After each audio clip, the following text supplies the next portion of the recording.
Donald Trump is to become the next president of the United States. Do you know if you would have bet £5 back in January that Leicester City would win the premiership, that we would Brexit, and that Trump would become president, you'd be worth £15 million right now?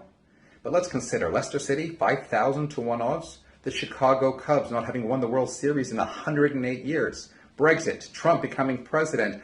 What are the lessons we can learn from there? Lesson number 1, too often we define ourselves based on the labels that other people place upon us.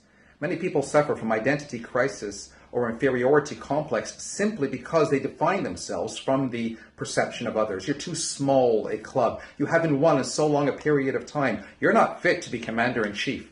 Lesson number 1, don't let other people's ideas of you characterize you, but instead define how you see yourself. Lesson number 2, your attitude and your values will determine what you achieve. Sometimes you need to ask yourself, why am I not achieving the things that I truly desire? And sometimes reality dawns when you consider that the reason is because your attitudes and your values are not aligned to your desires. You can desire to win. I mean, after all, who doesn't? But if you don't match that with a fighting spirit, if your attitude is defeatist, then regardless, you're never going to get what you want. The famous Chinese philosopher Lao Tzu once famously said, watch your thoughts because they become words. Watch your words because they become actions. Watch your actions because they become habits. Watch your habits, they define your character. And watch your character because it becomes your destiny.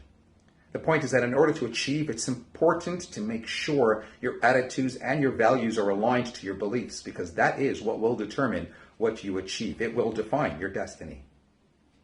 And lesson number 3, the mindset in which we set our goals is vital.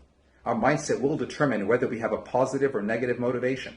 Positive motivation can lead to overachieving, whereas negative motivation can jeopardize the overall goals being accomplished. You step into life with all kinds of goals and ambitions, but do you approach them begrudgingly, as a burden, or with enthusiasm and fervor? That will determine the smoothness of the ride. And remember, it is possible to go above and beyond your original goal.